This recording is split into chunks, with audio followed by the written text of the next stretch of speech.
माता की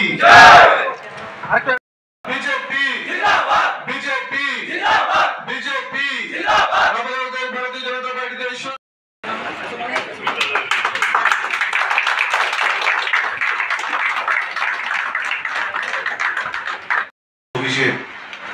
যে যোগদান সভায় উপস্থিত সমস্ত সাংবাদিক ভাই বন্ধুরা এবং যারা বিভিন্ন দল থেকে ছাত্র যুবরা আজকে আমাদের দলে শামিল হচ্ছেন, প্রত্যেকে ভারতীয় জনতা পার্টি এবং ভারতীয় জনতা যুব মোর্চার পক্ষ থেকে আন্তরিক শুভেচ্ছা অভিনন্দন জ্ঞাপন করছি। আমার পূর্ববর্তী বক্তারা বলেছেন, একমাত্র ভারতীয় জনতা পার্টি আছে যুবকদের আগামী দিনে পথ প্রদর্শক।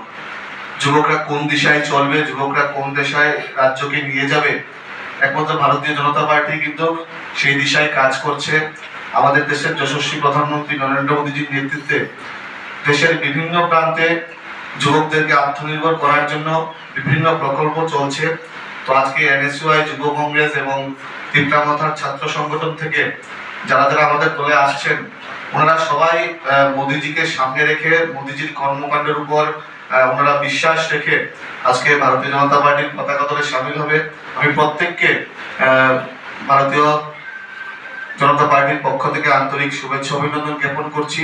আগামী দিনে আমরা সবাই মিলে এই রাজ্যের যুব সংগঠনকে মজবুত করার জন্য কাজ করব। সাবরুম থেকে ধর্মনগর পর্যন্ত প্রত্যেকটা বুথে আমরা যুব সংগঠনকে আরো সুদৃঢ় মজবুত করার জন্য কাজ করব। ধন্যবাদ, নমস্কার।